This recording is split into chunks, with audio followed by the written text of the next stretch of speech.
High performance architecture is a mix of a number of aspects. Each project has its own set of criteria, which is driven partly by the client, partly by the site, partly by the users of the building, and all of these performance criteria need to be brought together in a building. We believe really great buildings are created when the intent and the meaning that one invests in a design in the beginning is seen all the way through, right to the last detail, right to that last day on site with a contractor, engaging with them about creating a complete product. And in a way, that's part of our high performance philosophy.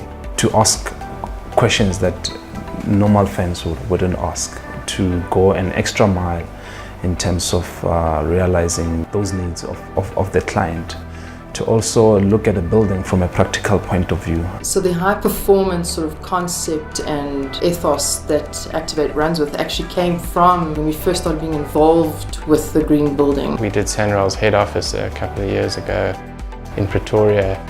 A lot of effort was put into the high performance aspects of the Green Star rating that we attained for them. That was our first building that we had green rated, and we realized that there was a need and a niche that clients were actually looking at saving money and costs later on the line because the building is performing better, that there's no wastage. What the green building movement has brought to our context is to really consider design parameters of a wide range of issues that improve the experience of a building and improve the efficiencies of a building.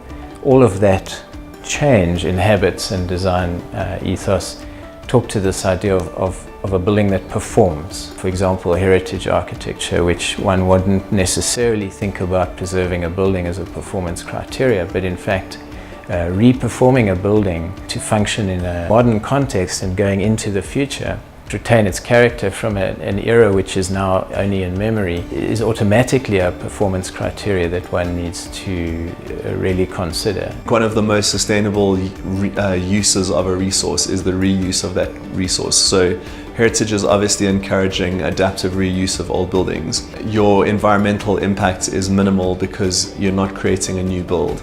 If everybody's thinking about buildings in that way, then no matter what one's entry point is, whether it's a client's prerogative to preserve nature or a client's prerogative to get a massive return on investment, those performance criteria need to be understood and then worked with by the team. We as the architects are not the sort of creators of this amazing vision without anyone else, and everyone must plug into that vision.